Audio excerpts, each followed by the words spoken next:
You'll see by this replay that Willie Wilson is safe. But this may be a blessing in disguise for the Kansas City Royals, because then first base would have been open. Darrell Alexander, the wily old curmudgeon, would probably have put Brett on, not intentionally, to face McRae and White, the two right-handed hitters. So perhaps you can look at it two ways. Maybe they wouldn't have pitched to Brett and it wouldn't be a 1-0 lead. Upshaw, Oliver, and Bell in the Toronto second. Curveball from Saberhagen drops out of the strike zone. You heard Rick Dempsey on the pregame show. He likens Saberhagen's curve to that of Blyleven and his changeup to his teammate Mike Boddicker. 1-1. That's pretty classy company, I guess. And his fastball is live. We saw the one that got away from Sundberg when he issued the walk to Mosby. It was a cutter on a flat plane moving into the left-handed hitter. He will run it away and he can sink it.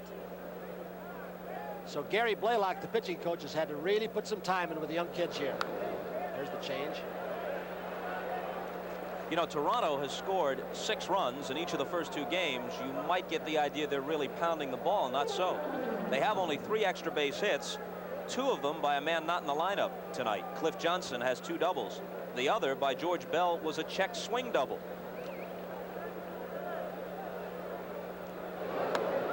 Outside, 2-2.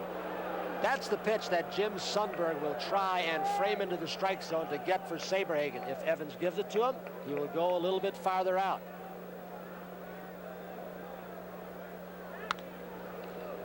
Pokes it foul. No, that inning-ending double play that Mulnick hit hard and wrapped into a 4-6-3. The strongest game, perhaps, that Saberhagen has ever pitched, at least till this time anyway. He pitched where he gave up 2 base hits, threw 2 double play ground balls to Milwaukee, and he faced only 27 hitters in that ball game. It's the kind of stuff he's got. You can see Upshaw is late, and he's a pretty good fastball hitter. In case you didn't hear Dick Enberg say it on the pregame show, Brett has a couple of things on his mind tonight. First of all, he'd like to get the Royals back into this series, but any day now, he and Janine are expecting their first child. Full count to Upshaw, leading off in the second.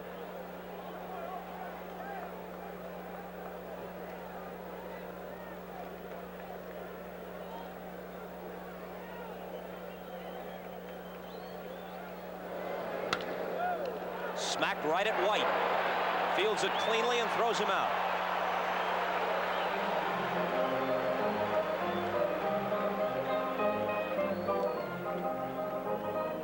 Now it's Al Oliver, and what a week it's been for him.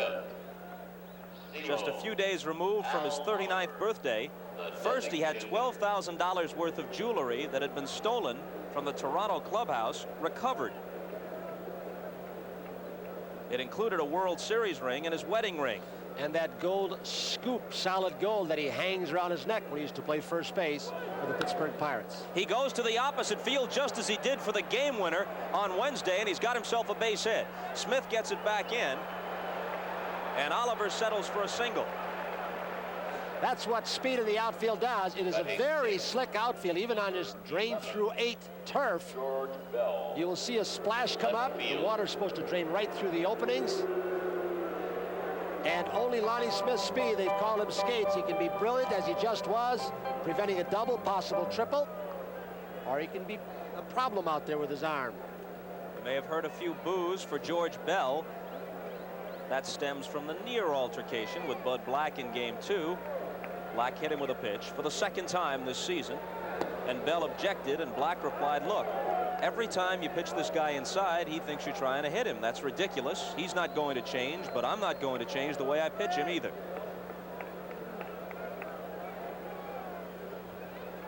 1-0 pitch. Fastball hit through the middle. Oliver will stop at second as Wilson gets it back in. Saberhagen looked at George Bell after he threw that pitch and said, you're not supposed to hit that. You're supposed to be a low ball hitter. And he threw a ball, I think, right where he wanted, up and in, and he fought it off the fence, right up the middle of the diamond.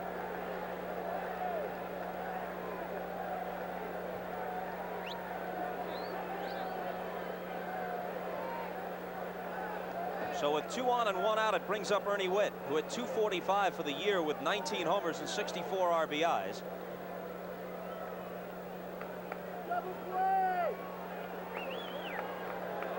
The Blue Jays have taken advantage of those opportunities. Richard Green, report to man accommodation. Ernie Witt can't believe it. The center fielder, Willie Wilson, is playing very, very shallow for Ernie Witt, who didn't like that call. Look at Wilson. That'll show you how much confidence he has going back on the ball, because it's about 410 feet to dead center. The good throwing arm belongs to Sheridan and Wright. 2 quick strikes. He's going to have fun if Jim Evans gives him that pitch. If he gets that call, that was a sinking fastball. Probably went with the seams, turned it over. What it does to a hitter is, if the hitter knows Evans is going to give Saberhagen that pitch, he'll start striding into the ball and move up on the plate, and then you become vulnerable to what might be Ernie's strength, inside part of the plate. He's already crept closer to the plate. 0-2 pitch swung on and missed. A high fastball. First strikeout for Saberhagen. It's the other thing it does to you. Figure if he's going to give it to him, am I goofed up at the plate? I have to swing at it. Number 29, Jesse Barfield, right field. A running fastball.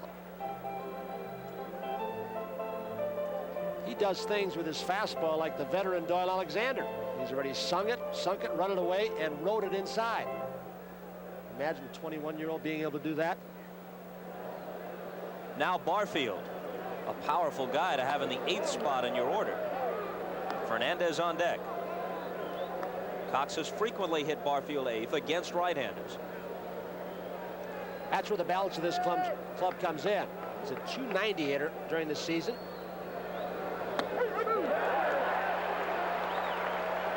With 27 home runs and 84 runs batted in out of the 8th spot. Check that out with what's happening to Dick Hauser's lineup. 8th and 9th. 1-1 pitch. Missed outside. Well, in the 8th spot for Hauser, there's Jim Sundberg, by no means an automatic out, but a .245 hitter with 10 homers, as against Barfield's .289 with 27. Bianca Lana hit .188 in limited duty. He's hitting 9th. The Toronto shortstop and 9th hitter, Tony Fernandez, drove in 51 runs and hit .289.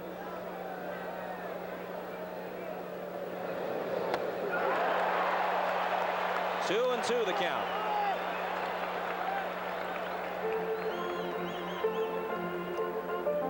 Watch Saberhagen throughout the game. He doesn't show much emotion. Almost a serene countenance out there.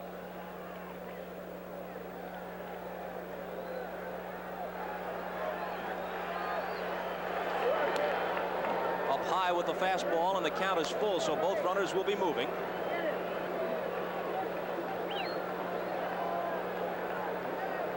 Oliver at second and Bell at first. Royals lead 1-0, top of the second on the George Brett home run.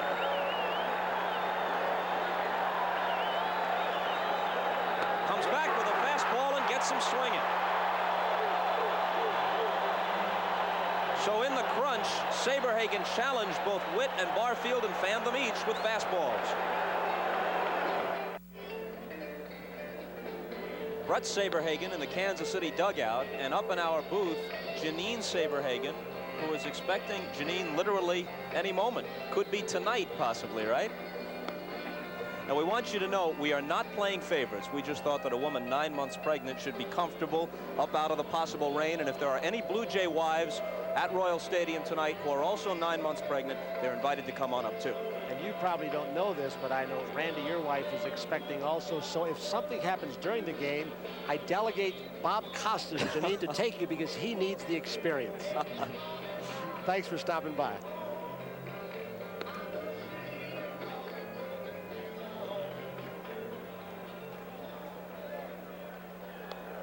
We go to the bottom of the second. It'll be Frank White, Pat Sheridan, and Steve Balboni. 20, Frank White, second base. A warm reception for White. Many times an All-Star, playing in a Royals uniform. A 6-time Gold Glove Award winner.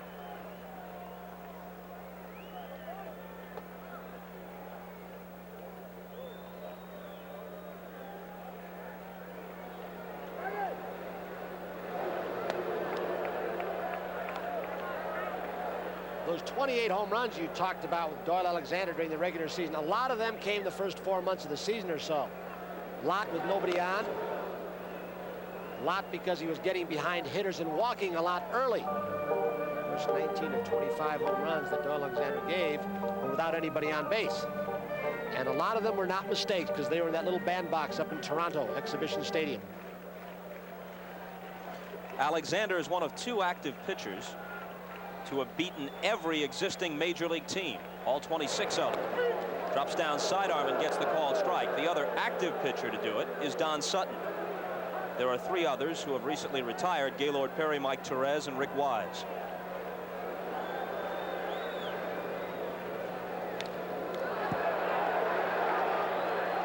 Doyle Alexander, and something Dave Steve did a part of the season, was try and emulate the style of Alexander coming from the side. It didn't work too often for Dave, on occasion only, but Doyle could throw the fastball and the changeup from down there.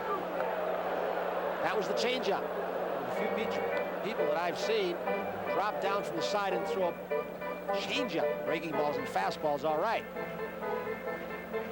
Gives you a different look all the time. Who calls his game, Witt or Alexander himself? Ernie Witt says that Alexander shakes him off more than any other pitcher, about 10 times a game. He said the remainder of the staff, about 5 pitchers apiece. Again, he comes sidearm, a little soft one that is picked up by Garcia, and he throws him out. Got right in on White's fist with that one. Batting 6th, number 15, Pat Sheridan, right field. And now Pat Sheridan, who thought he was going to be one of the heroes of Game 2. Down by a run against Tom Henke in the 9th inning Wednesday. He curls this one around the foul pole for a pinch hit homer.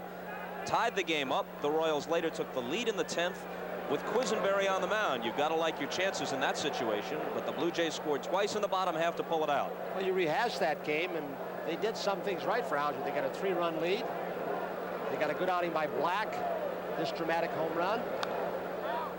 And Quiz needed to get 3 outs, didn't get some help with his defense though.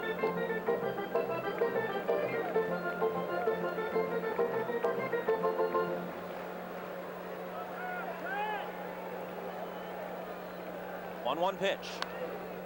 Breaking ball fouled off. Alexander still collecting big bucks from the New York Yankees.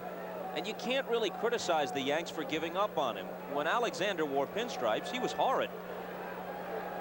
But Bobby Cox remembered him from Atlanta, where he had pitched well for him, gave him a chance in Toronto, promised him regular work, stuck with him when he lost his first 6 decisions for the Blue Jays, and then everything came together.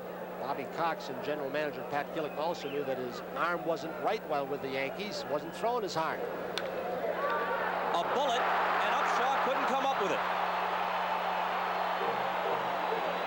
Should be an error. Hit like a bullet is right. A changeup that was up again. Doyle has not been able to get that where he wants it at this point. He had one that wasn't quite down enough to Brett for a home run. It is a very slick field. It'll be an error on Upshaw, I would think. Sheridan has some running speed. Here it is from that right field camera. Out over the plate, but belled high. Willie couldn't get down in time. What they've done in those dirt portions you're looking at, head groundskeeper George Toma, with all the rains and rain expected during the day today, threw about 50 pounds of that drying agent around each dirt patch. It's like kitty litter. It absorbs moisture.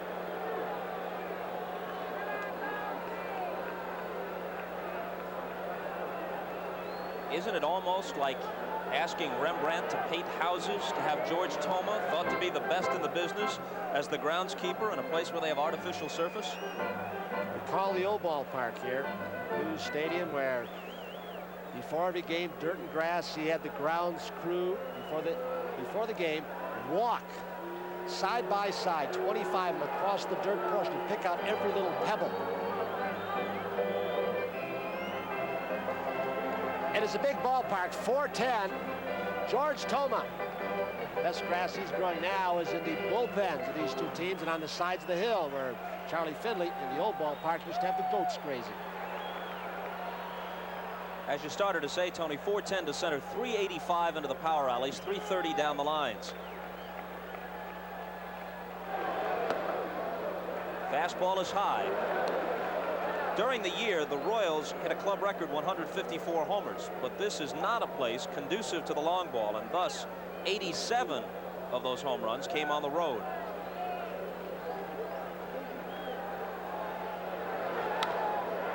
Balboni takes it to right field. Barfield is right there for the catch. Looked like a very defensive swing from Balboni, but I believe with one out and Sheridan on first, Damaso Garcia was giving him a big gap, and he tried to slap the ball through there, something that hitting instructor Lee May has asked him to do. Double play situations, you've got to try and move base runners on occasion. Still strikes out a lot, but you can see he was tied up inside, tried to slice it, but on the ground to the right side.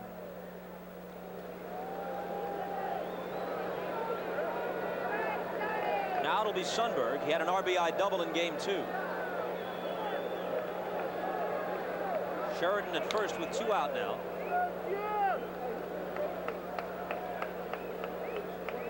Alexander, originally a Dodger product, like Orel Hershiser last night.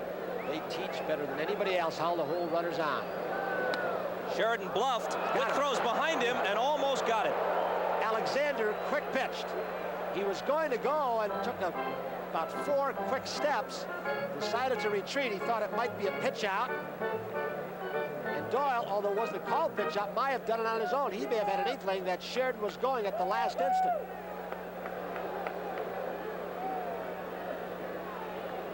Not going this time. Called strike. You mentioned that Alexander started out with the Dodgers.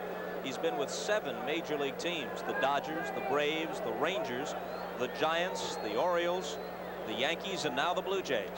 So that was some dramatic television last night. Listen to Vin and Joe and those camera shots with Coleman and McGee on the first 2 hitters.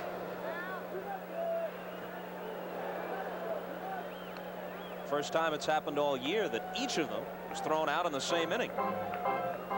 Got to tip your cap to Mike Scioscia. Alexander knows what it's all about, the good and the bad in this game. Traded 5 times, signed once as a free agent, released on another occasion. Sheridan is going, and Sundberg lofts it to center field. Easy chance for Mosby, and the Royals' second is history. No runs, no hits, an error, but it doesn't come back to haunt Toronto. Still 1-0, and we'll be back after these messages from your local station.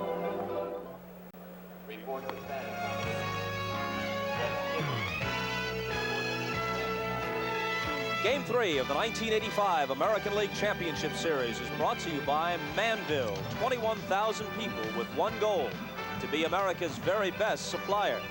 And by Domino's Pizza. Domino's Pizza delivers. One call does it all.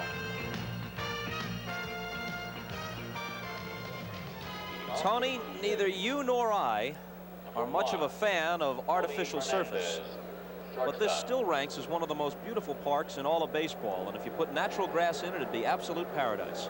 And this game would have no chance of having been played tonight because of the 4 or 5 days of rain and the flooding in the area, if not for that turf.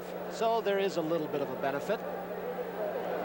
Fernandez swings on the first one, skies it to left. Lonnie Smith wants it. Lonnie Smith has it.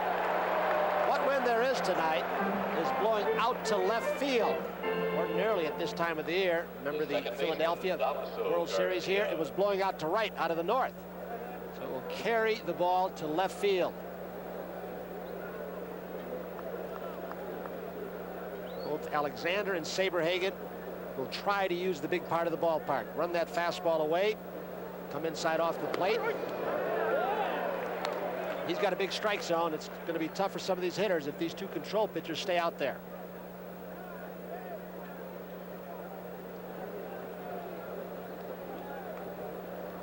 A 1 pitch to Garcia. Fastball is ripped fair for extra bases, down into the corner and left. It can be tricky down there. Lonnie Smith plays it cautiously, then juggles it, and Garcia never stopped. He's at third. Lonnie Smith, aware of the fact that sometimes the ball can act as if it were caught in a pinball machine here at Royal Stadium, purposely played it safe, let it practically roll to a stop, and still kicked it. Lloyd Mosby. It's a double and an error. Brett playing in, which always surprises me with Damaso Garcia, because I don't think he's tried to bunt at any time in his major league career. Played tight, he drives it by you, or he bounces it over your head. There's the double in an air. Damaso Garcia in the hard slide landed very hard on that left knee. A knee, as Kenny Carson now and he heard it on the slide. He didn't get help. Jimmy Williams, the third base coach, the play was in front of him, and he accelerated when he didn't pick up the ball. Damaso Garcia has had a problem with his right knee. He was on the Pan Am soccer team, amateur soccer team for the Dominican Republic. Didn't play much baseball. Epi Guerrero, the Latin American scout, convinced him to become a ball player and work with him. But then in that 3 of 4 series where the Blue Jays won against the Yankees, Ricky Henderson hit him on the left knee. Tore his knee up. He was out considerably in September. He jammed it again. It'll take his running away and his range on this turf. So the Blue Jays look to tie it, trailing 1-0, man at third, 1 out. Strike 1 to Mosby.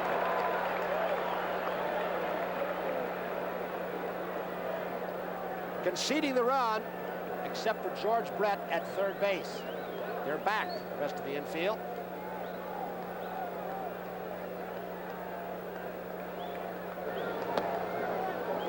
A ball and a strike. An interesting pitch. Mosby, a low ball hitter. He sunk the ball. This kind of situation, you'd expect Saberhagen to throw that four-seamer and try and strike out Mosby or pop him up to save that run.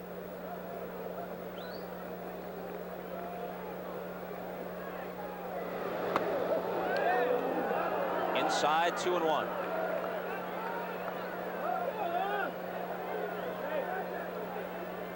Pitch looked pretty good, didn't it? Mosby, one of the more articulate Blue Jays. Doesn't mind the spotlight at all. Count levels to him, 2-2. You get his arms extended like that, he can hurt you. He has power to left center field. The outfield has shaded him that way with Saberhagen's fastball. Look at Willie Wilson. Gaps in right center.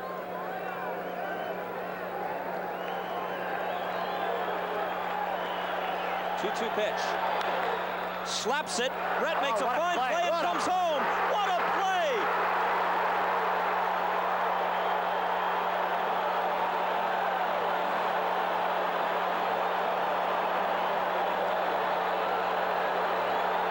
Yeah, you can smile, George. Why not?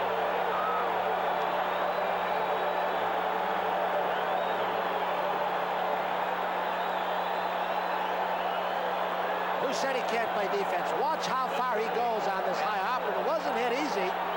Extends fully, off balance throw. Missed Garcia. The block off by Sundberg. Who said they can't play defense? An outstanding play. So well, George doesn't have to come out and take a bow. He's already done it once with his home run. He's out there.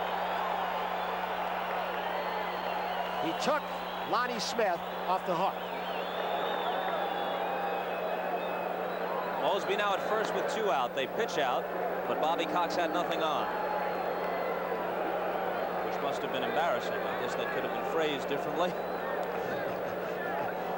Lloyd led the Blue Jays with 37 stolen bases. He was hampered last month with a nagging hamstring pull.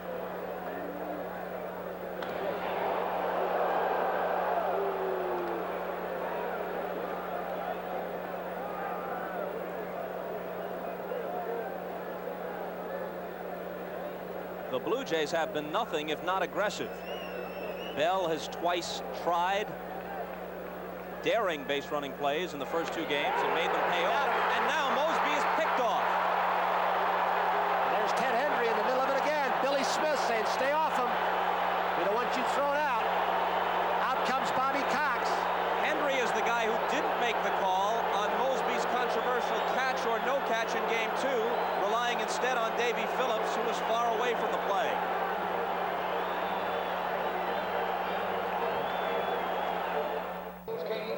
We will show you a couple of angles. Watch Saberhagen and how quick he is over to first base. He's so quick, he really should have been out. But Balboni makes a slow tag with the glove on the left hand. Now we'll show you the angle that shows that the fingers are on the bag and the tag comes late on the elbow. The fingers on the bag, here comes the tag. Another tough call for an umpire. I think he was missed again. And toward the end of that argument, just before we went to the commercial, Mosby looked at Hendry and said, that's 2, referring to the 10th inning call Wednesday and now this one. Billy Smith, the first base coach, trying to keep him from getting ejected.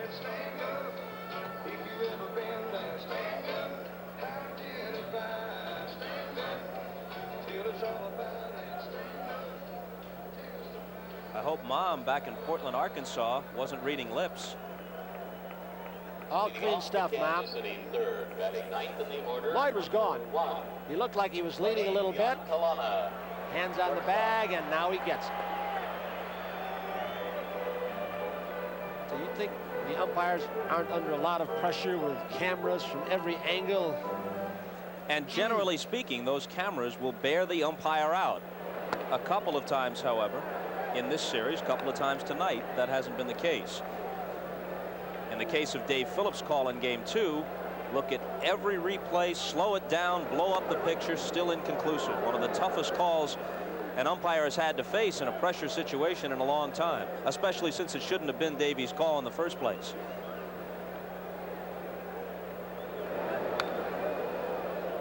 One and two to Biancalana. You know, I started to say, Tony, the Blue Jays obviously have decided they're going to go for broke on the bases. They twice ran through stop signs by third base coach Jimmy Williams on Wednesday, and both times the runner scored. First Bell, then Fernandez. Bell has made a couple of daring and successful moves on the bases, stretching a single into a double, going from first to third on a ground out.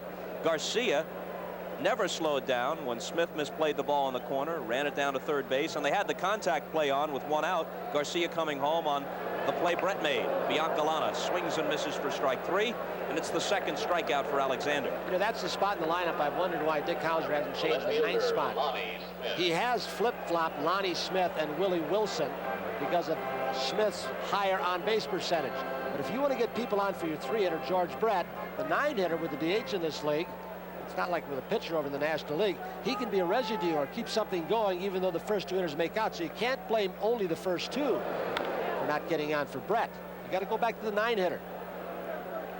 Mike Ferrara is the man in the little conference with Dick Hauser, suggested the flip-flopping of Wilson and Smith to try and get more offense.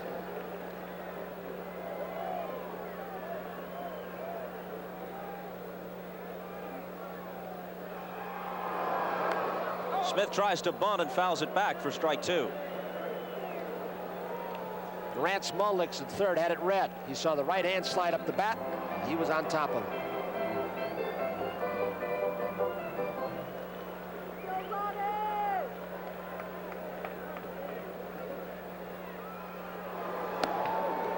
Up and in for ball one. Wilson on deck and then Brett.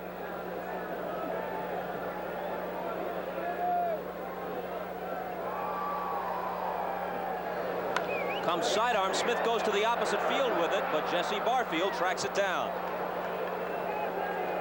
Jesse, who when Lloyd Mosby's out, which was infrequently this year, became the center fielder and played that position well too. Very few can go into the corner like Jesse Barfield does in right field and hold you to a single with that strong arm and quickness. Playing every day has helped him in all aspects of his game.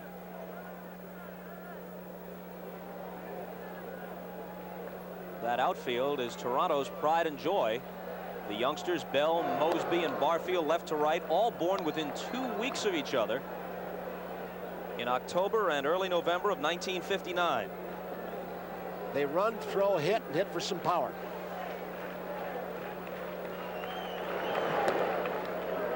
Wilson checked his swing. It's ball two. There you go. Bell is the Libra, and Barfield and Mosby are the Scorpios, if you believe in that stuff. 2-1.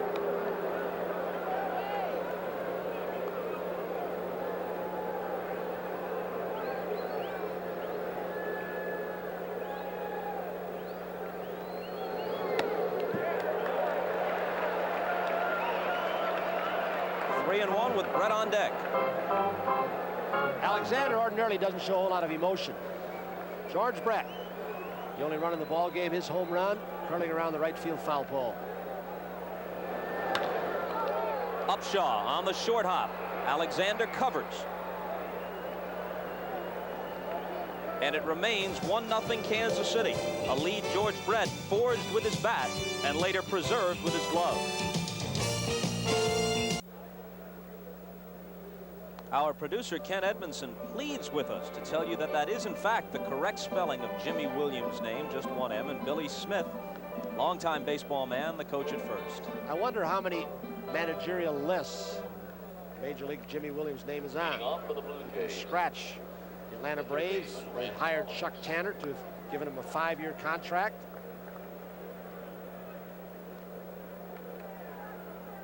Saberhagen has 3 left-handed batters to face in the heart of the Toronto order: Mullenix, Upshaw, and Oliver in the 4th. Only a 19th round selection in the June 1982 free agent draft, partly because Saberhagen had a sore arm as a senior in high school. It still didn't stop him from pitching a near perfect game for Cleveland High in Southern California in the state title game played at Dodger Stadium. He was also a highly recruited basketball player coming out of Orange County. Wasn't his team the LA City champs one year? Yep.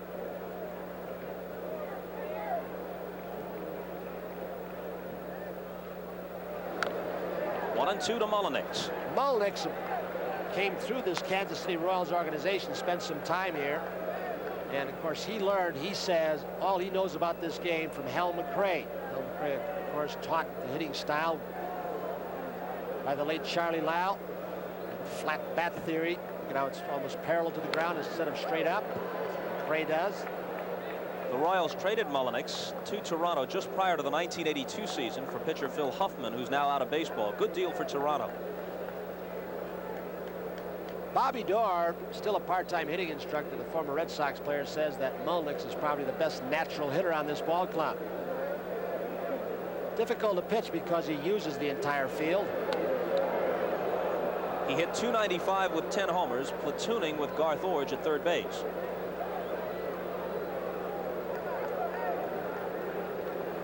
They're going to pitch inside and force him to pull the ball. There's a changeup. They're not going to let him get that fastball out over the plate and go the other way as he did the other night. For Saberhagen, strikeout number 3. The first baseman, Willie Upshaw. He pulled the string and his changeup ran away, and almost like Doyle Alexander's had a little screwball action. Little tail.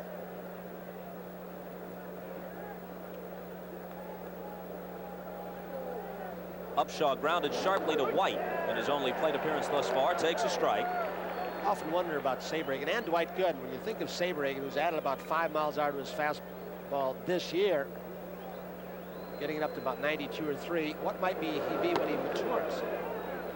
And Gooden the same way. He's only 20. Can he throw 100 miles an hour someday? He might.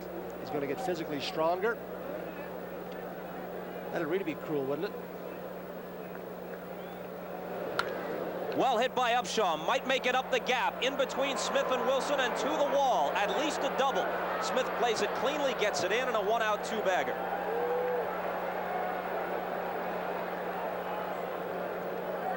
The designated hitter, Al Oliver. Willie Upshaw from Blanco, Texas, with 7 brothers, 7 sisters. Gene Upshaw, head of the NFL's Players Association, a cousin. He's kind of a quiet leader. Started very poorly this year, started to go up the middle the opposite way, was platooned for a while. His average has gone up steadily over the last 3.5 months. Oliver singled to left in the second. Strike 1 to him. He provided plenty of tickets for those Toronto detectives who recovered the lost jewelry, and he provided himself with another treasure, a memory to cherish, that game-winning hit in Game 2. They always get their man, the RCMP. What was it Al said? Sure, you expect the police to investigate, but you think that the stuff is gone. What a town.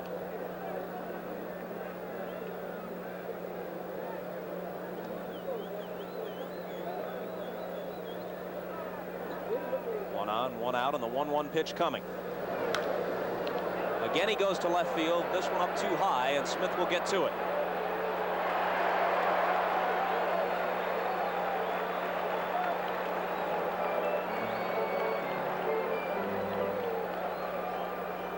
The left fielder, George Bell.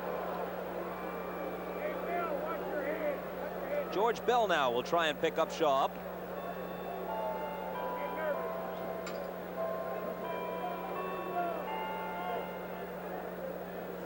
He hit .275 for the year with 28 homers and 95 RBIs despite slumping in the last 5 or 6 weeks.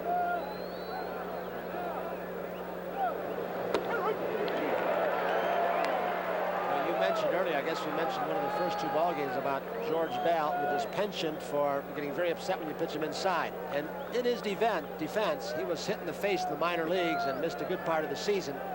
Jaw wired, corrective surgery. So these flashbacks, and if you've never been hit, I never was, I don't know what it feels like nor how you react the rest of your career. You pitch inside and he gets very upset at it if you come too close.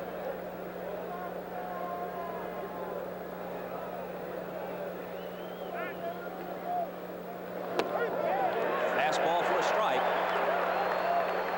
Have you seen the figures on the number of hit batsmen in the American League as opposed to the National League over the last 3 or 4 years? Many more in the American League, and it becomes more and more apparent. The reason is pitchers don't have to worry about retaliation. The DH, they don't have to bat.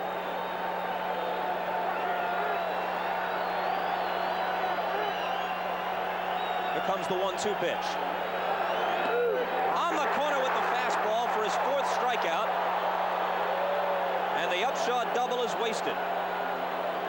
Brett will be the leadoff man in the bottom of the 4th. Still 1-0 KC.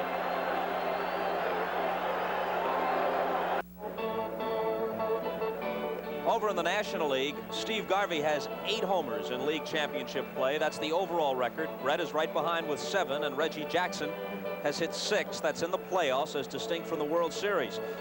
Maybe this guy is the new Mr. October. 348 lifetime in league championship series play with the 7 homers.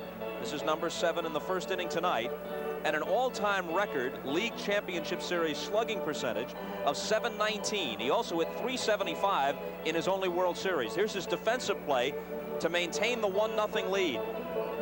That was after Garcia had doubled and Lonnie Smith couldn't pick the ball up. Allowed Garcia, he was charging there to go to 3rd. Off balance. I don't think it could be said of George Brett any longer that he is a poor defensive third baseman. He has always had good range. The arm is erratic. He had to make a good throw then, and he did. In fact, there are some who contend that he'll win his first Gold Glove this year. Some evidence on his side, the play you just saw on the Lloyd Mosby bouncer, and the great throw to the plate to get Garcia. And still using the marvelous Marv Throneberry model bat. Wasn't much of a home run hitter in the minor leagues, nor was Mattingly. Boggs is credited by him with teaching him how to pull the ball. So Marv Throneberry's name has a way of cropping up no matter what. He'll live forever in baseball history. Is that pine tar legal? Well, they rewrote the rule as a result of that brouhaha a few seasons back. Well hit to right again. Is this number 2? Off the wall. The top of the wall, at least a double, and he'll stop there. He missed number 2 by inches.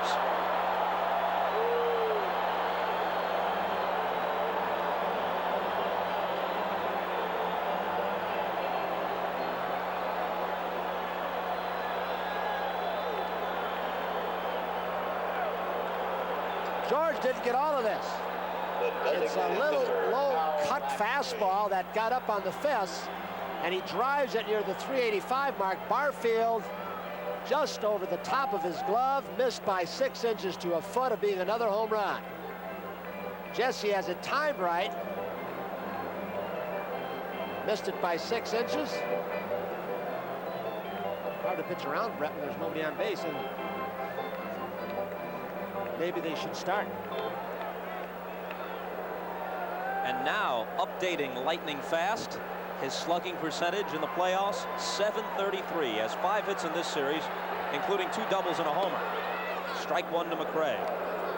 See if McRae can get the ball to the right side now.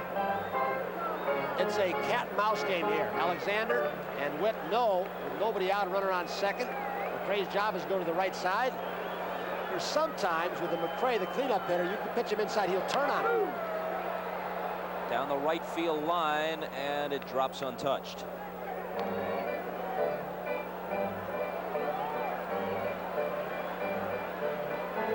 Barfield can't get quite high enough on Brett's double. Sometimes, as your cleanup hitter and you've got a team like the Royals who have difficulty scoring runs, As a manager, you might say, hey, forget going to right field, drive it in. If he comes inside, so now it's 2 strikes, with a changeup, it's going to hit for himself. In case there's any confusion, that did hit on the interior wall. It hit above the padding, but on the interior wall. There's another wall 10 or 15 feet behind that in front of the fountain. But it hit alongside that 385 mark and definitely was in play. McRae lifts one into right center field with Mosby and Barfield chasing it. And Jesse makes a good backhanded catch as Brett tags and advances to third. You just saw how good a hitter Hal McRae is. 1 ball, 2 strikes. He kept taking a shot the opposite way. Brett tags up, goes to third, just 1 out. The second baseman, Frank White. Nice play by Barfield, who was playing very shallow and toward the right field line. He chased that ball down on a very wet surface. Infield now going to be forced to come in. The way Saberhagen's pitching.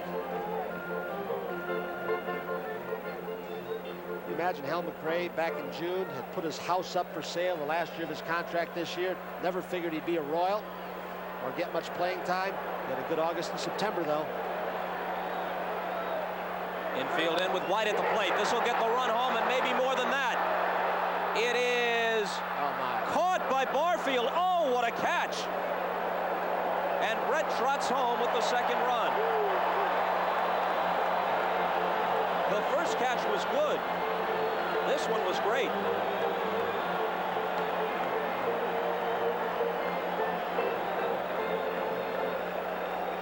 That is good, solid baseball on both ends. McRae's ball gets him to third. This long sac fly. What a confident player Barfield's become since he no longer platoons. He was so tentative defensively. Balls would pop out of his glove at times. His throwing was erratic. He'd overthrow cutoff men.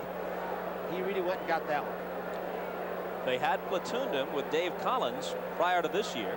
And they traded Collins to Oakland and gave the job full time to Barfield.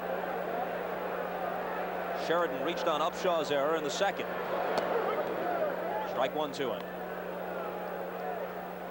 That ball left the bat. It looked like Sheridan would be coming up. Just 1 out and a man on second, maybe third, if not for Barfield. Fastball is drilled, and Barfield will record all 3 putouts. But Brett scores the second run for Kansas City. They lead it 2-0. And we'll be right back after these messages from your local station.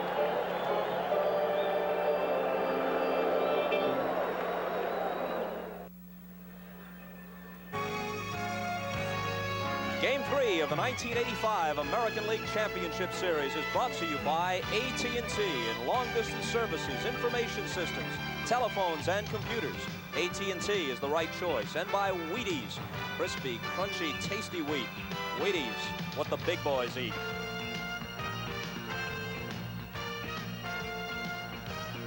Picturesque Royal Stadium. You know, they tell me that the city of Kansas City has more fountains than any other city in America. And in fact, only Rome has more anywhere in the world. Kind of a little fact from the Chamber of Commerce for you, Tony. Witt takes the curveball into right field for an inning opening base hit. Brett Saberhagen's been a pretty good stopper for this Royals team and Dick Hauser. He finished very strong. He's trying to shut down a 2-game losing streak and keep this thing alive. Go back to Toronto. Jesse Barfield. He's hit for power. He's thrown out a lot of key runners. He's kept runners from going first and third and scoring from second all year long. And he just takes a double away from Frank White.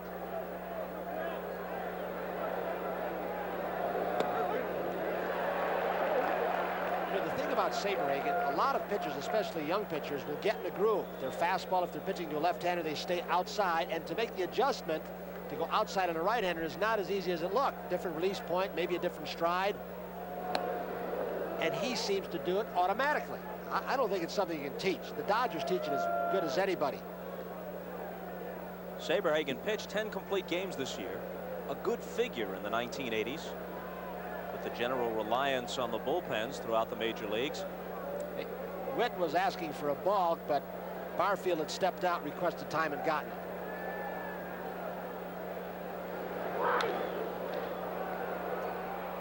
Out of play down the right side. Basically what Saberhagen will probably try and do a good part of this ball game, keep the fastball away from the right and left-handed hitters. That's what he's done so far tonight. He's got one pitch into Garcia, drilled in the corner, but let Willie Wilson chase it down to right and left center field. He trusts in Willie.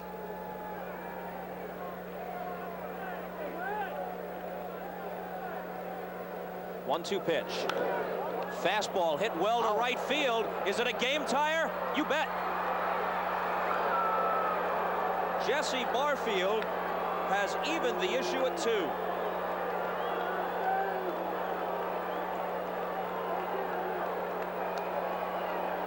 Barfield made some kind of gesture to George Brett as he went by him. Georgie may have said nice hitting or nice adjusting because he kept the ball away, and Barfield, who has learned from Cito Gaston, the hitting instructor, to cut down his swing, and if they stay away, go with it. And he just did show you how strong a young man he is.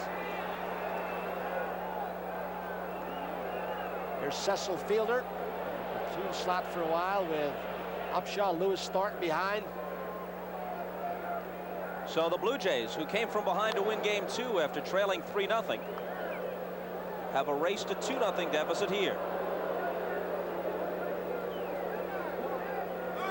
There's Barfield, a hero with the glove and now the stick for Bobby Cox's team.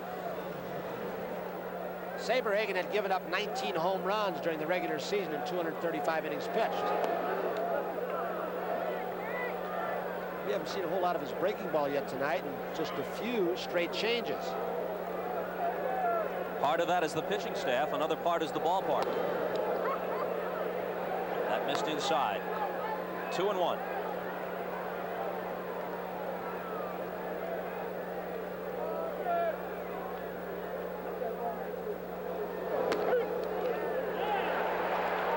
Yes, it got the corner.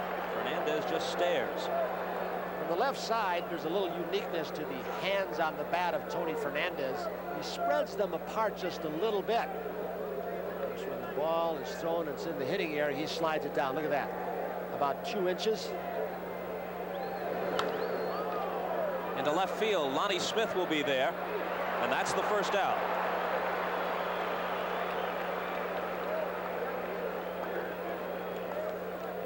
Product of San Pedro de Macorís, the Dominican Republic.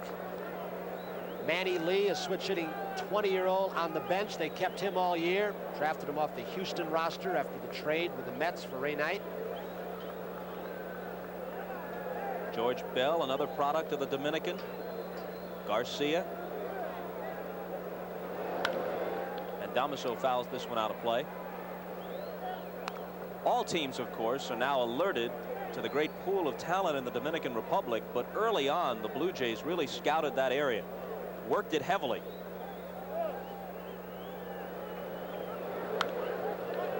Oh, 0-2. In fact, Pat Gillick even found a wife there. He met his wife Doris, who was a Pan American stewardess, on a trip to the Dominican Republic, so that scouting trip worked out all right just as well. Garcia with a fair ball into the right field corner. Sheridan comes up with it, but not before Damaso has a double. So try and defense Garcia when he's hot. He threw the fastball up and in. He rifled it in the left field corner. Threw the fastball out over the plate. He goes the other way this time. When he's hot, he's an outstanding leadoff hitter. When he's not, well, Bobby keeps him in the #1 spot, but because he doesn't get many walks, that'll bring out Gary Blaylock, the pitching coach. Talking about the Dominican, I think Howie Hake, that's a great Pittsburgh scout, and Joe Brown, who came back as the general manager for a while this year, were some of the first to go down there. And with Blaylock visiting Saberhagen, the action begins in the Kansas City bullpen. Steve Farr, the right-hander, and Bud Black, the left-hander. So apparently Danny Jackson is going to start that game. During one of Saberhagen's starts this year, someone noticed that the lights were off in the Kansas City bullpen. They asked Dan Quisenberry about it. He said, with Saberhagen out there, why waste electricity? Liebrand is scheduled for game 4. Danny Jackson, Game 5. Bobby Cox is not committed at this point as Gary Blaylock, a former Yankee teammate, returns to the dugout. Bobby Cox said, I'm not going to say until after this game tonight, maybe think about it till 1 o'clock in the morning whether I'm coming back with Steve for Game 4 on 3 days rest. If not, it would be Jim Clancy. But he told us earlier tonight there is Steve, who pitched so masterfully in Game 1. Cox told us earlier tonight he is leaning towards Steve right now.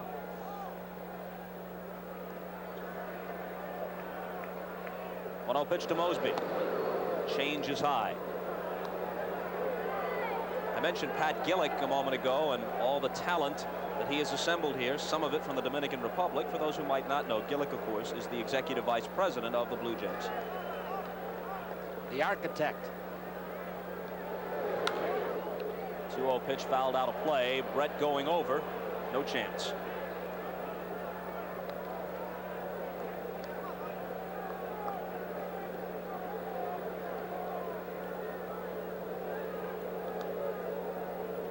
Kansas City, the most successful expansion franchise.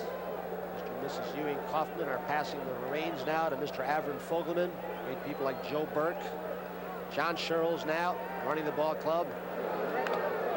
Another off-speed pitch, and Mosby got a piece of it. That perhaps is what Gary Blaylock was out to tell Saberhagen. That you're sticking with the fastball, got one pattern. Sundberg knows that too. He's behind the plate. Perhaps Saberhagen was shaking him off earlier. Now he's thrown a couple of off-speed pitches.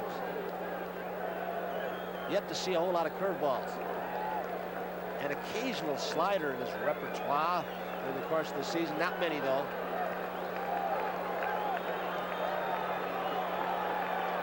Two-two pitch. Just inside, and the count is full. Garcia is at second with a potential go-ahead run. One out. Mullenix is on deck. We're in the top of the fifth.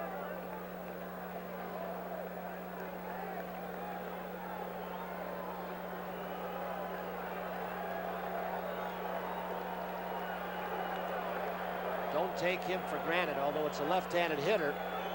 And with Damaso Garcia perhaps re-injuring that knee on the slide earlier, he's getting a pretty good lead. Out. It got Saberhagen, and it caroms into the outfield. Garcia will score. Rule it as a base hit for Mosby, and a 3-2 lead for Toronto, and Saberhagen is hobbling. Very, very solidly, too. Out will come Mickey Cobb, the trainer. This is such a valuable, valuable piece of property. Appeared to hit him on the left ankle. And that expression, and sprawled out as he is, reminiscent of Joaquin Andujar in Game 3 of the 1982 World Series at Milwaukee between the Brewers and Cardinals. Although Saberhagen doesn't quite have the theatrical flair possessed by Andujar, but then few do. What a shame. He got a ball down. Mosby hit it hard, and it didn't glance off. It hit it very, very solidly. Mickey Cobb, the trainer, freezing the area for temporary relief to try and prevent swelling. Doesn't look like there's any way that Saberhagen can continue in this ball game, and we hope it isn't the last we'll see of him in this league championship series. 21 years old, gifted with an amazing comprehension and a feel for pitching. Not just good stuff. He's got good stuff. A lot of other guys too. Some don't really develop, mature physically, emotionally, mentally till their mid-20s, late 20s. He did it last year as a 20-year-old kid. Picked it up again this year.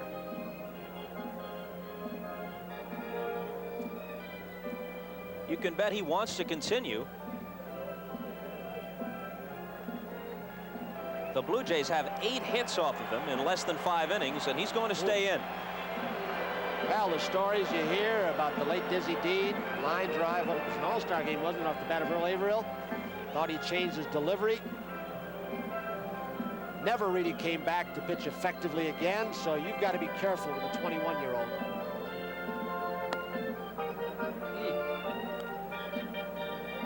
One more look. right out over the plate. Garcia comes home with a tiebreaker. 3-2 now. On that angle, you couldn't see exactly where it hit him. Maybe now we can. Lower part of the right leg, it appeared, and you can tell how hard it hit him. It caromed all the way into short left on the fly. I guess Brett Saberhagen has talked Mickey Cobb and Dick Hauser into letting him stay in, and that he's all right. He still doesn't look all right standing behind the mound. The Royals went into this league championship series with just 8 pitchers. Mike Jones, the left-hander, The third baseman, Rance Mullins. is not active. And if somebody goes out, you cannot replace with another player in the league championship series. World Series, you got different rosters and different rules. Now it's Mullenix. Mosby at first. He was picked off the last time. He's hurting. He tried to pivot and throw to first base, and he didn't do it very quickly or surely.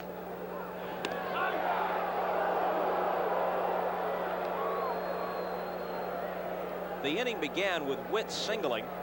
Barfield hit an opposite field home run to right to tie the game at 2 apiece. Then after Fernandez flied to left, Garcia doubled, and Mosby singled him home. 3-2 Toronto, called strike.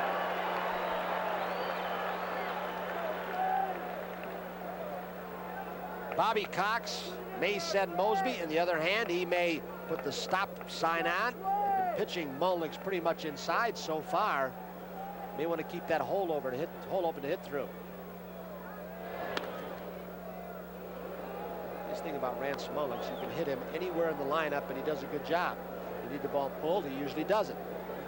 He's always been good with men on base. Like when Mosby failed in the 3 spot, Mullins moved in against right-handers.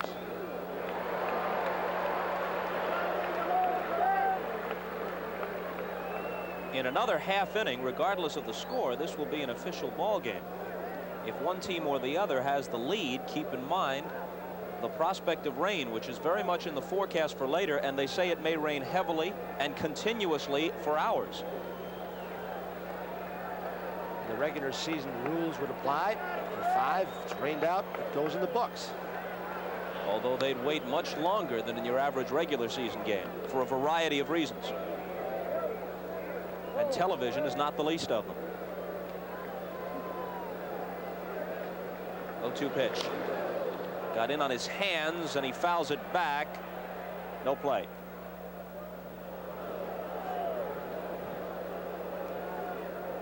Dick Hauser keeps his bullpen going in case that leg swells up. Once Saberhagen goes back to the dugout, he's got Bud Black, the left-hander, Steve Farr. Saberhagen, not many times this season, has gotten battered around like this. Started off slowly. He is so quick to first. He had a bad outing his last performance of the regular season. The night they clinched the division. When he left in the 6th, they were trailing 4-0. They rallied to win 5-4 and wrap it up. That was against Oakland. And of course, California winning that Saturday afternoon in Texas forced Dick Hauser to pitch Saberhagen that night, which meant he couldn't pitch in the first 2 ball games. He's got an extra day rest this time, pitching on the 6th day like Steve did. Game 1. Mullenix drills one deep right field, and see you later.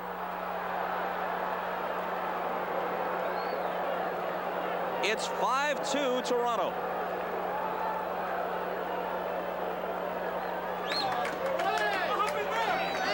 And a happy flock of Blue Jays as they sense a 3-0 lead in the series. That's all for Saberhagen.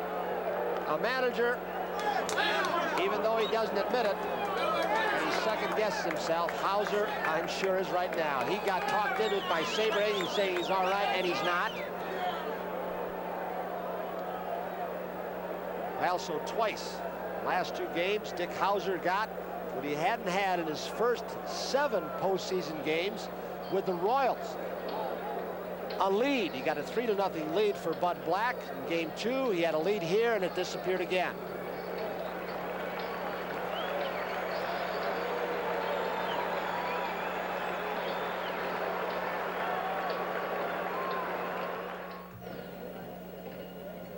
And almost eerie silence now settles over Royal Stadium. They were whooping it up when Saberhagen had a 2-0 lead. You can see how infrequently he's had starts like this. But he leaves now on the short end of a 5-2 score.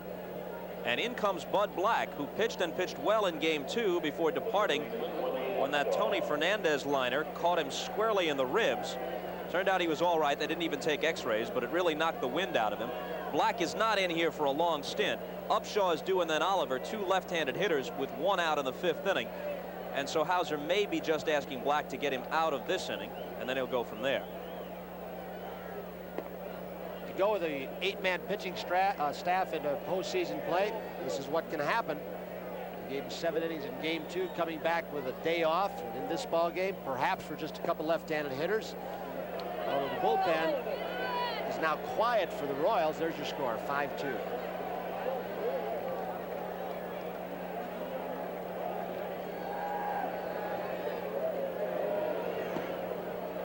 So the Blue Jays have finally unveiled the heavy artillery. They've been doing it with a combination of singles, some good base running, and a little help from the Royals defense thrown in the first couple of games.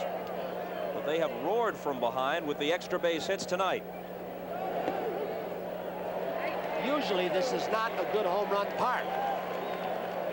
The wind is blowing out to left field and picking up a little bit. We've showed you the dimensions. It is built down a little bit in a hole, and for some reason, like in Oakland also, the ball doesn't carry that well usually. They've hit him enough down the lines. White comes in and throws Upshaw out. So Willie Upshaw grounds out on the 3-1 pitch, and it'll bring up Al Oliver. Of the 3 home runs hit tonight, 1 was a fly ball, just a long fly ball off Barfield's bat. But the Brett homer and this last one by Mullenix were high line drives that would have cut through any wind and been out of almost any ballpark. I think like the St. Louis ballpark, if you hit the ball from left center to right center, a lot of territory. If you get the ball from the 385 side, either left or right down the lines, they'll carry, and that's what these hitters have done so far.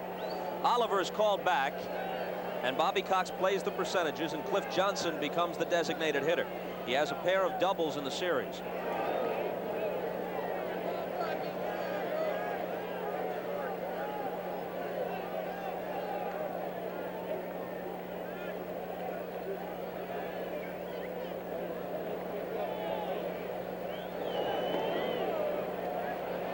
To him. He hadn't thrown the ball that well. Had Saberhagen left with the injury, Black could have thrown as much as he wanted to when he came on for an injury. Don't know if he got warmed up enough for coming back with just 1 day. The arm was a little stiff.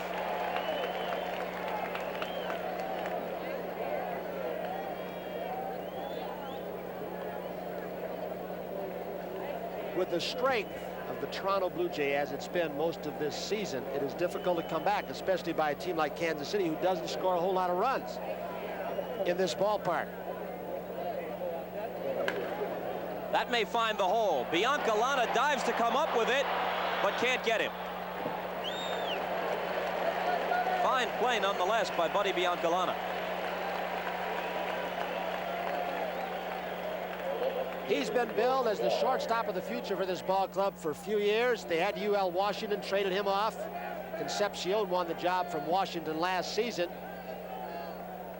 He struggled this year. Biancalana came in, has played marvelous defense on occasion, and it's hard to do when you don't play regularly. You can't get into the flow of the game.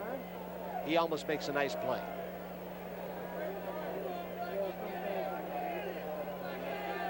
Here's Bell, who singled and struck out. Well, really, when you look at the Toronto bullpen, Laval, we don't know how bad he is. He may not be available. Jimmy Key might give Bobby Cox some innings today if needed. And of course, Hankey, although he's finished 2 ball games, didn't throw the ball that well. That one gets through. Johnson trots down to second as Lonnie Smith fires it back in.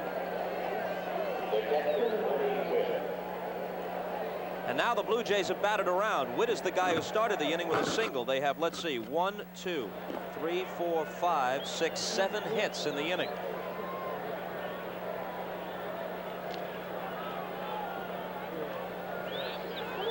Bud Black just trying to spot the ball in the strike zone. He usually has a pretty crisp fastball. He did all last year, struggled with it this year. Threw the ball very hard at that running fastball that he became famous for in game 2. Not so far tonight.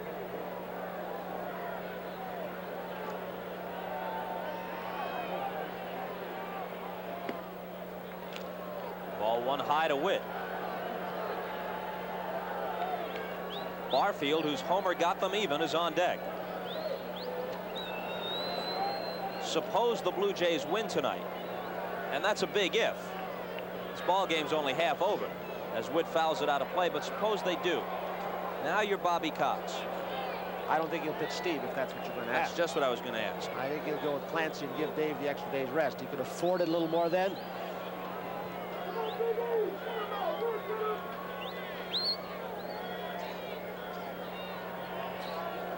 If the Blue Jays wrap this series up early, again a big if, they will be a well-rested club when the World Series starts, because it's not due to begin this year until Saturday. Of course, if things don't go well for the Cardinals in St. Louis, the same will be true of the Dodgers. Both could sit around for a week.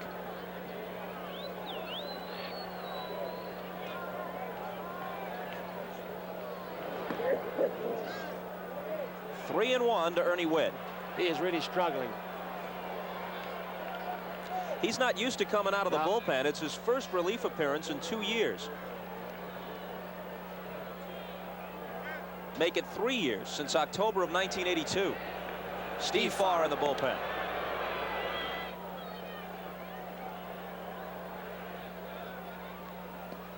He walks Witt, and the bases are loaded. Now here comes the 11th man to hit in the inning, Jesse Barfield. And here comes Hauser. I would think with Barfield up to it, the 2-run home run. The first 2 runs on the board this inning for the Blue Jays. Farr's got that pretty good breaking ball, but on some cool nights to come out of the bullpen with the bases loaded, it's hard to control that curveball. And he'd be coming in a bases loaded situation, and he will. You know, that last statistic, 0-11, is beginning to weigh heavily on Dick Hauser. But an even greater concern, the prospect of going down 3-0 in this best-of-7 series. Exit Black, enter Farr with the bases loaded.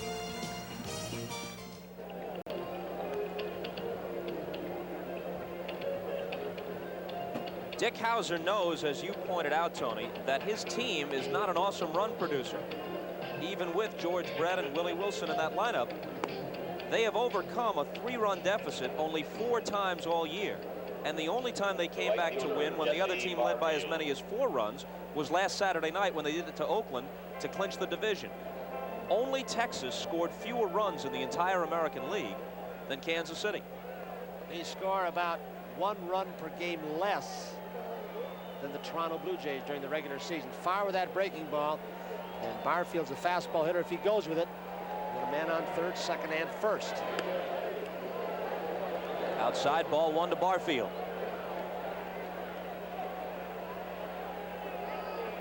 Farr pitched 2 innings. One of the first 2 ball games, walked 1. Regular season, he struck out about 1 per inning pitch, but also walked 20 in 36 innings. Curveball drops in there for a strike.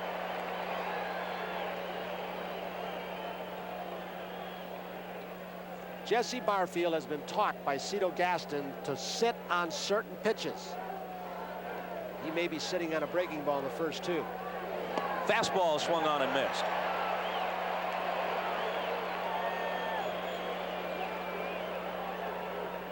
Cliff Johnson at third, George Bell at second, Ernie Witt at first. 2 outs, top of the 5th, 5 runs home. Farr trying to keep them within striking distance. Fastball hit to White. That'll get them out of the inning. But the Blue Jays send up 11 hitters. They get 7 hits, and 2 of them are homers by Barfield and Mullenix, and they turn the game around. The fellow with a big smile is part of the Toronto Blue Jays entourage. Gray suit. Executive Vice President, General Manager Pat Gillick, a left-handed pitcher for a while, pitched for Earl Weaver. Paul Beeston, the Vice President to his right. Vice President of Finance, the man in the trench coat, the James Bond look-alike. In the lower left is Mr. Peter Widdrington, a big executive from the Brewery and of the Blue Jays. Don't see Mr. N.E. Peter Hardy there. They have a right to smile right now, don't they? That was in the Baltimore organization, but in the minor leagues that Gillick pitched for Weaver. Never pitched in the majors.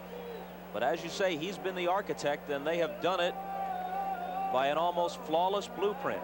In this, their 9th year of existence, they're in the playoffs, and the Kansas City Royals almost wrote that book that Pat Gillick followed, and Bobby Cox helped him execute, because in their 8th year of existence, the Royals were in the playoffs. And in their 3rd year, 1971, Kansas City, then managed by Bob Lemon, was over 500. So this was a team that really showed the way, the model way to build an expansion franchise into a contender.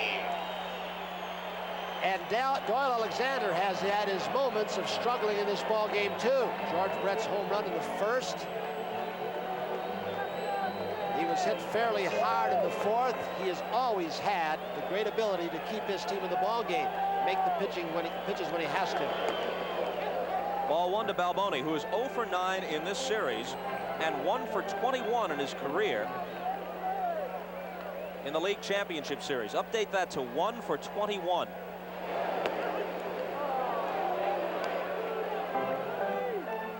And he's made errors in each of the first 2 games, so the postseason has been no festive occasion in the career of Steve Balboni, at least not yet.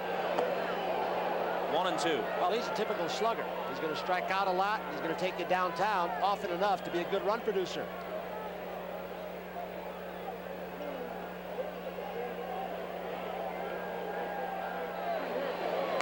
There's the change from the side. One of the few people that you see who can change his delivery so often over the top 3 quarters from the side, throw 3 different pitches, show you an occasional knuckleball, and still usually throw strikes. It's quite an adjustment. Over the top, and it's high 2 and 2. If this were still a best-of-5 format, as it was up until this year, the Blue Jays obviously would be going for the sweep.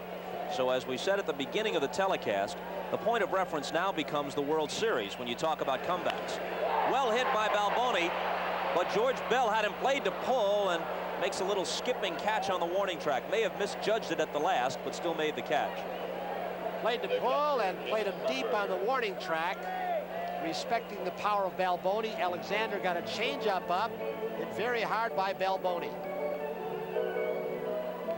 So anyway, Tony, as we pointed out at the beginning of the game, 7 times since 1955, a team has overcome a 2-0 deficit in World Series play and gone on to become the world champions. But no team down 3-0 has ever come back to win. And tougher to do against a pitching staff like Toronto's. They led the American League in team ERA. Kansas City was 2nd, but pitching in a much bigger ballpark.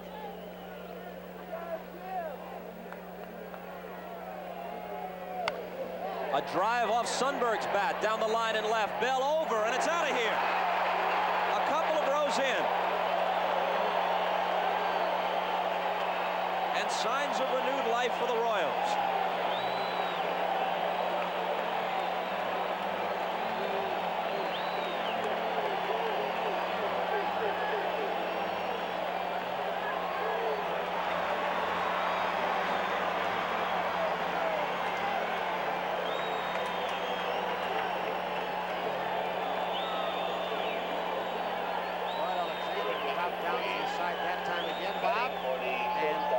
Just stayed up and in. Al Widmar talking to Bobby Cox, and I would guess they're going to get somebody going. He doesn't want to lose this lead. Buddy Biancalana is called back. Dane Orge will hit for him. Al Widmar with the glasses, ask him if he thinks this series is wrapped up. He was the pitching coach for the 1964 Phillies. He knows the things that can happen. So the bullpen's going, and the man that Bobby Cox has said off and on is probably our most valuable player. Didn't get much credit along the way. He's throwing now. Strike 1 to Dane Orge.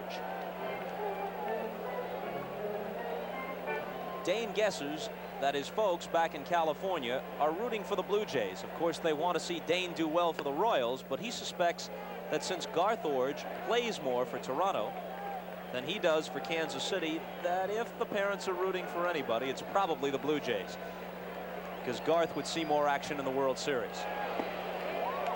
And Dane has been there before in 1982 with the Cardinals when he had 9 hits and hit over 500 as their designated hitter against the Brewers. Now, Mr. Orange is here in the ballpark tonight and was up in Toronto, came over from Northern California, that redwood country, with Sun Lee, the middle brother, who played in the Mets organization.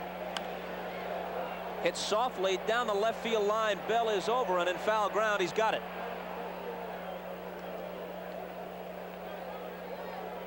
Here's Sundberg's homer once more.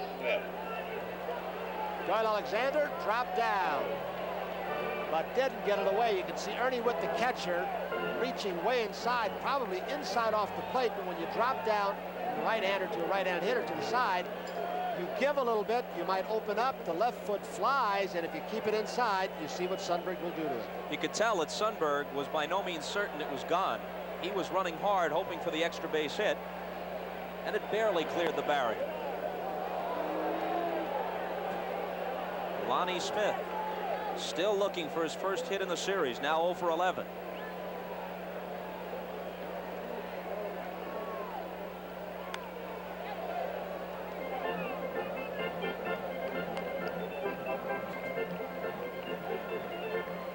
Two out, nobody on, a run home on the Sundberg homer in the last of the 5th.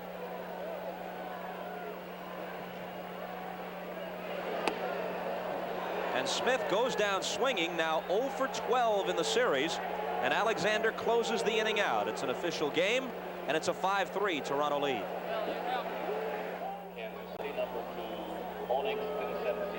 We go to the top half of the 6th at Royal Stadium in Kansas City. Of course, just across the way, Arrowhead Stadium, home of the Kansas City Chiefs of the NFL. They built the dual stadiums here right alongside one another. This one made expressly for baseball, a capacity of just over 40,000. All the sight lines are good. White can't quite get to the sharply hit grounder off Fernandez's bat, and it's a leadoff single. The 12th hit of the game for the Blue Jays. Ball hit the wet surface and scooted on by him. Didn't come up like many balls do off the artificial surface. This may be as good a complex as there is in the game, the Harry S. Truman Sports Complex. Every seat in this ballpark facing towards second base. The ball stays down on Frank, off his thumb. And we've got speed at first base. And with Damaso Garcia, contact hitter, will Bobby Cox try and move an infielder? He might. Garcia, if he's got a bad knee, he can pound the ball on the ground. He might stay out of a double play.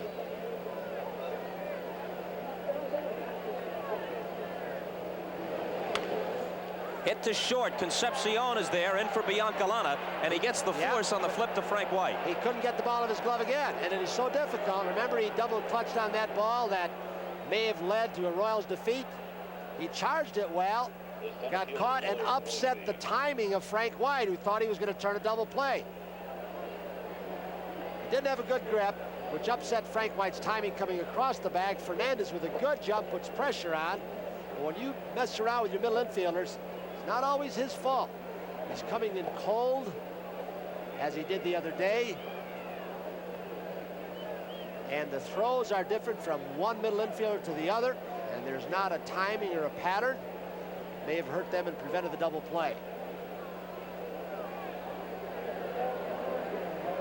Mosby now, he walked, was robbed of a hit on that great play by Brett, where George threw to the plate to get this man, Garcia, trying to score from third. And then Mosby singled for the go-ahead run in the 5th. That was the shot off Saberhagen's leg. If Garcia's knee is well after the hard slide into third, I'm sure he's got the green light. We may find out. He went through August with a little bit of a knee and a back problem, and he stole just two bases in 3 attempts.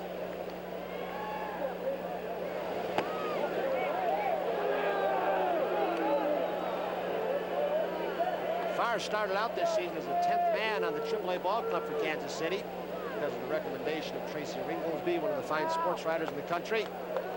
And then when the middle relief suffered, Joe Beckwith had problems, the man to get to Quisenberry, they brought him up and he did a nice job.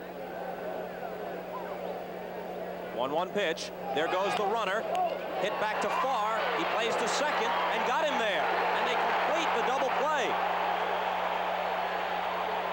So despite the fact that Garcia was off with the pitch, they turn it 1-6-3.